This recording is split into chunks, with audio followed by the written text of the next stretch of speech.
नमस्कार दोस्तों, आपके अपने YouTube चैनल तैयारी विद गौरव में आपका स्वागत है। और आज की इस वीडियो में हम लोग चर्चा करेंगे त्रिकोणमितीय अनुपात के बारे में।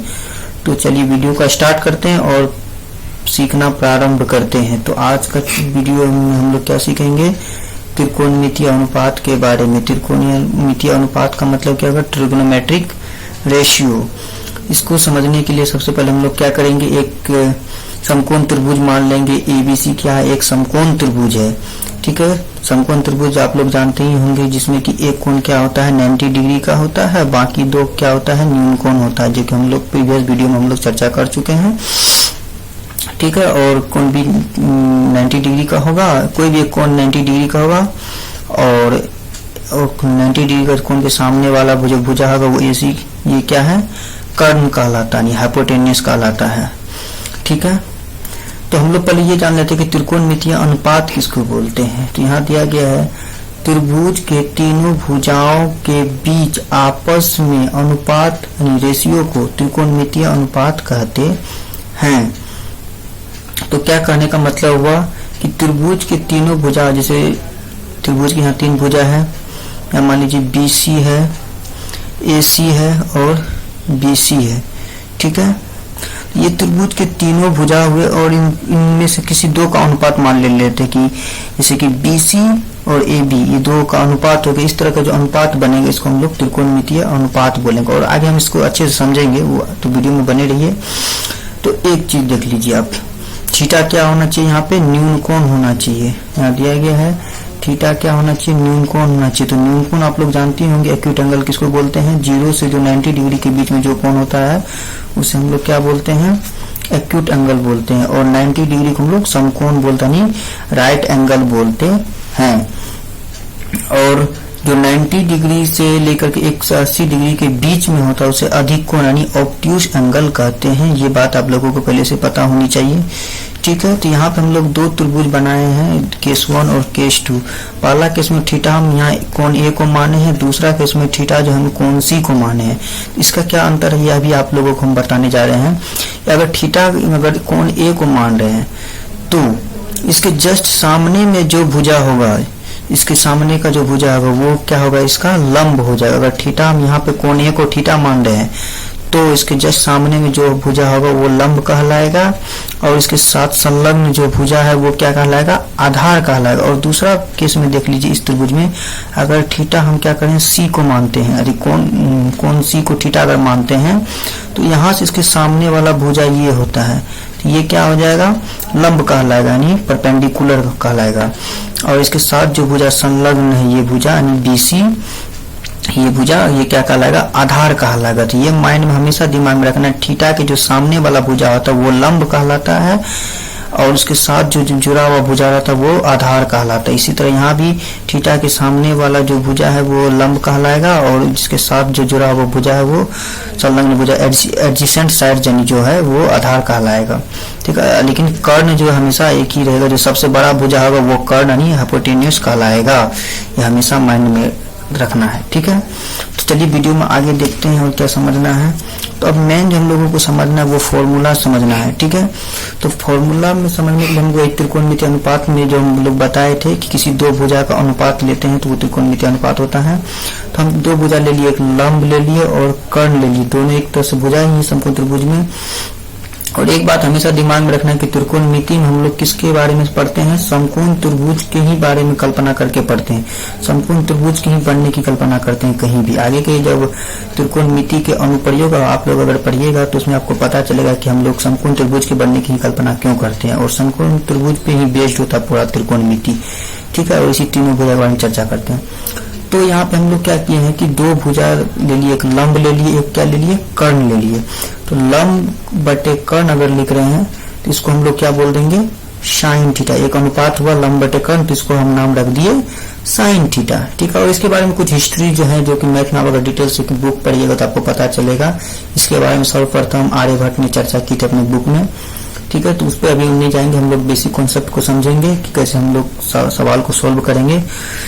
तो लंब बटे अगर कर्ण लिखते हैं तो उसको हम लोग क्या बोलेंगे, साइन थीटा बोलेंगे, यानी परपेंडिकुलर बटे हाइपोटेनियस। ठीक है, लंब को इंग्लिश में परपेंडिकुलर बोलते हैं और कर्ण को इंग्लिश में क्या बोलते हैं, हाइपोटेनियस बोलते हैं। ठीक है, ये माइंड में रखना है। ठीक है, आगे बढ़ते हैं। अगर हम आधार बटे कर्ण लिख रहे हैं तो इसको हम लोग क्या बोलेंगे, कोस थीटा बोलेंगे। आधार बटे कर्ण जो आएगा वो कोस थीटा कहलाएगा। नहीं, आधार को इंग्लिश में बेस बोलते हैं और कर्ण को इंग्लिश में क्या बोलते हैं, हाइपोटेनियस बोलते हैं। तो बी बटे एच लिख देते हैं शॉर्ट में। ठीक है, और एक है टेन थीटा। टेन थीटा यानी कि टेन थीटा इसमें क्या है कि लंब बटे अगर आधार लिख रहे हैं तो इसको हम लोग टेन थीटा बोलेंगे। यानी लंब का मतलब परपेंडिकुलर बाय आधार यानी बेस, पी बटे बी लिख दिया शॉर्ट में। ठीक है, तो ये तीन फॉर्मूला तो आप लोगों को एकदम अच्छे से याद ही रखना है और इसी का जो अपोजिट होता है बाकी ये तीन फॉर्मूला होता है। टोटल 6 त्रिकोणमितीय अनुपात है, ट्रायगोनोमेट्रिकल रेशियो जो है 6 है, ये माइंड में हमेशा रखना है। ठीक है, और जिसमें कि साइन का जो उल्टा होता है कोसेक होता है। कहिएगा कैसे, तो आप देख सकते हैं कि साइन थीटा बराबर लंब बटे कर्ण लिखते हैं तो कोसेक थीटा बराबर कर्ण बटे लंब लिखते हैं।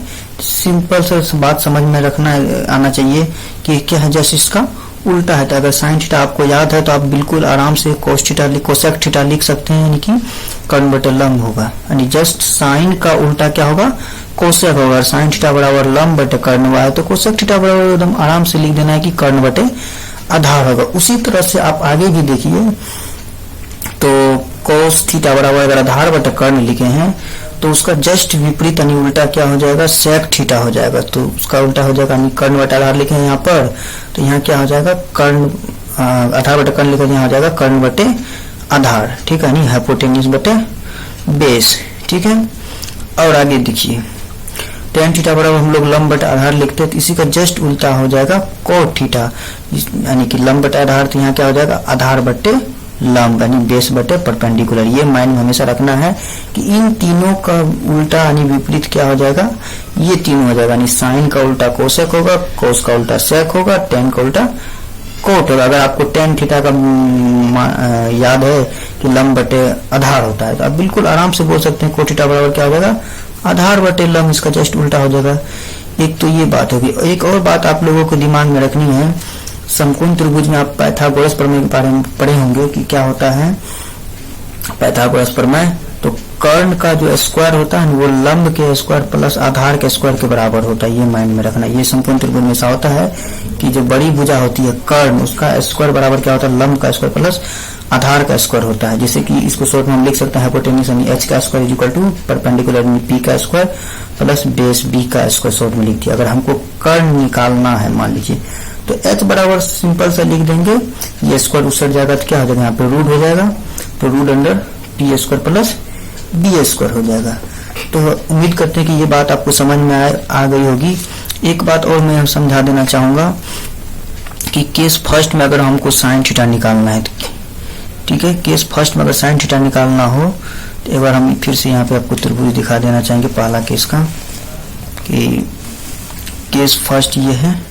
इसमें देखिए अगर हमको साइन थीटा निकालना है तो थीटा अगर इसको माने है तो साइन थीटा बराबर लंब बटे कर्ण होता है, ये अभी हम बताए हैं। थीटा अगर इसको माने तो कि सामने वाला भुजा क्या होगा, लंब होगा, परपेंडिकुलर होगा। ठीक है, और इसके ये कर्ण तो हमेशा बड़ी भुजा जो होगी वो होगी ही कर्ण, यानी कि ये जो 90 डिग्री उसके सामने वाला भुजा जनरली होता ही है और ये आधार होगा उसके साथ जो लगा हुआ है थीटा के साथ जो भुजा लगा हुआ है। ठीक है, तो अगर हमको यहाँ पे कहा जाए कि साइन थीटा बराबर लिखिए तो यहाँ पर अगर हमको मान लीजिए कि साइन थीटा बराबर लिखना है तो लंब इसके जो सामने वाला भुजा लंब होता है यानी BC, ये लिखेंगे यानी BC क्या हो जाएगा, BC बटे कर्ण होता है, कर्ण क्या है AC, तो क्या लिखेंगे AC। ठीक है, ये माइंड में रखना। अब दूसरा केस में क्या है, यहाँ एक देख लीजिए कि यहाँ पर अगर हमको साइन थीटा निकले बोलेगा तो साइन थीटा की वैल्यू निकालेंगे। थीटा यहाँ पे यहाँ कौन सी को थीटा माने तो थीटा का जो सामने वाला भुजा AB यानी लंब, ये यहाँ पे लंब हो जाएगा और ये कर्ण तो वही रहेगा, आधार जो चेंज हो जाएगा। फिर ये उसके थीटा से जो जुड़ा हुआ भुजा है वो संलग्न भुजा यानी एडजेसेंट साइड जो है वो बेस कहलाता है। तो यहाँ पर अगर हमको बोला जाए कि साइन थीटा का वैल्यू लिखिए तो यहाँ पर हम साइन थीटा बराबर लिखेंगे लंब यहाँ पे AB हो जाएगा और कर्ण क्या हो जाएगा, AC हो जाएगा। तो ये मन में रखना है। इस तरह से आप किसी का भी इन 6 में से किसी भी त्रिकोणमिति या अनुपात के बारे में अगर आप लिखेंगे